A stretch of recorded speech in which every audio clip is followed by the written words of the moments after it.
Howdy there, folks. I'm Gene, the Pink Panther, and welcome to part 2 of DuckTales. Woo-woo! There are 3 levels we can pick left, and we're gonna go to the Amazon first. This is the level that I believe the game intended to be first, and that most people probably tackle first. It's got another freaking awesome theme song, and it's a very jungly level. There are gorillas, and trees, and other jungle-type things. I've never been to the jungle, if you can't guess. And piranha plants, and snakes. I don't know if they're actually piranha plants, but yeah. There are 2 paths we could actually have taken, but I chose the bottom one. Anyway, you come over here and walk along the top, Super Mario Bros. Style. And you find a bunch of treasure. Diamonds and ice cream. What more could you ask for, right? Diamonds and ice cream. Isn't that what everyone wants? And you come over here, pick up the little diamonds on the steps, and right there is a big red diamond. Now, I haven't explained what the difference is between the different diamonds are.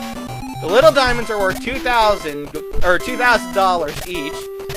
The big orange ones are worth $10,000 each, and the big red ones are worth a whopping 50 grand.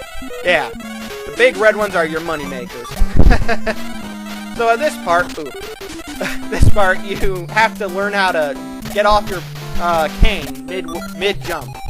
It takes a little bit of practice, but it's not that bad. You just let go of the cane button as you're going up, and he'll stop going as high.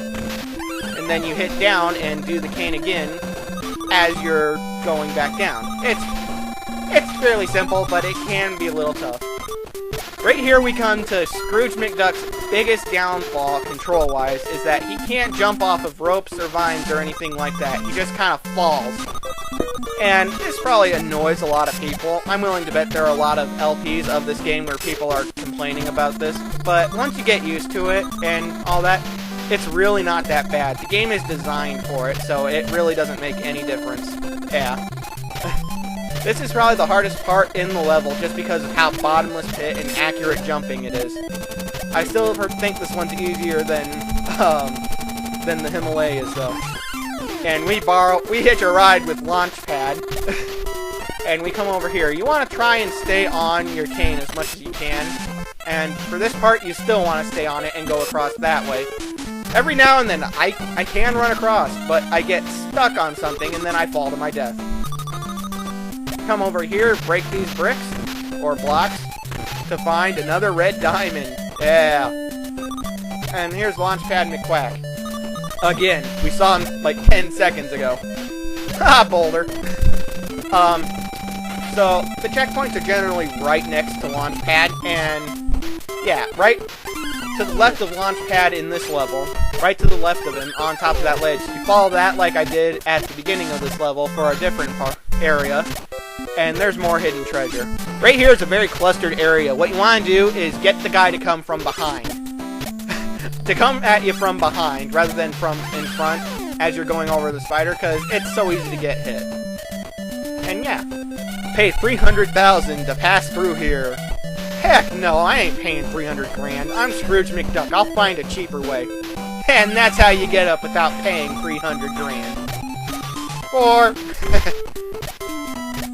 use your cane to defeat the treasure keepers. I think that's Louie.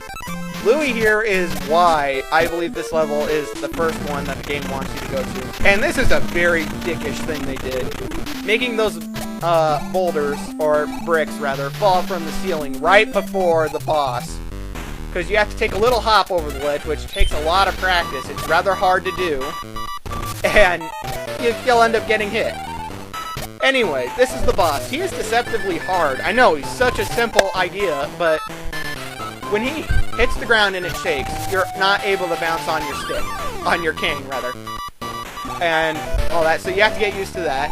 One trick to help you beat him, though, is to remember, whenever he jumps, he's always jumping towards you. You gotta remember that. He's always gonna jump at you. Anywho, that was the Amazon. It's a fairly tough level. It's probably 3rd hardest. Yeah. But anyway, we're now going to the African mines to get the African jewel. So, let's start, shall we? I love the music here, too. And these slime things, they remind me of Snot from Earthworm Jim. This is Dewey, I think. You'll need a key to get in. It's in Transylvania. So, we're back in Transylvania, but anything that can give us money is removed, I believe. So you just go to that mirror, go in here, and get the chest, which has... Eureka! It's the skeleton key to the mine. And then we go back to the African mines. Fairly simple. But, yeah, I'm going to take this minute to ask a very big question that I don't understand. How in the world did his nephew get here before him? How did Dewey get here before Scrooge did? The one with the money who would be going here. And what's more, how did he find out that the key is in Transylvania, an area that is nowhere near Africa, I believe? I don't know. It just baffles me. But you come over here and we meet Mrs. Beakley. Yeah, she is the nanny for Huey, Dewey, and Louie, and she gives us ice cream. And what's more, she'll keep giving us ice cream if we go off screen and come back. See? Now, there's something that I need to show off, so let's get us some hidden treasure. Alright, so when you get here, when you're at this point, you want to jump over and use your cane to make specific jumps off of the duck sahagins, or the quackagins, as I call them, to find the hidden treasure of the African mine. If you're aiming for the best ending, you have to get this. It's mandatory for the best ending. But for now, let's take my preferred path through the mines. So, that's back over this way. And, yay, diamond. Also, if you hit the crates, they always give an orange diamond. Just a little fun fact. We get a free man. Or a free duck, rather. Ha ha ha ha! I used that one before, but I don't care. I thought it was funny. Anyway, the reason I like this one better is because this path more is because there's more to the level. It's not over in 30 seconds. And we get another free duck. Ha ha ha! We get another free duck, and there's something that I'm going to show off here in just a little bit. Something that really reminds me of a game I've already LP'd. Yeah, we can walk along the top of the cave, of the mine. I don't know if this was a glitch, or if they intended for it. I almost think they intended for it, because you can get out right here. And yeah, that takes you right to the checkpoint. You can bypass probably the hardest part of the level. And I love that, so whenever I play, I'd rather take that way. But we're at the minecart part now. Anytime there's a ledge like this one that can hit you in the face, you want to duck. But when you get to the hole, you don't want to be holding any direction button when you jump out. Because if you're holding a directional button, you won't jump out.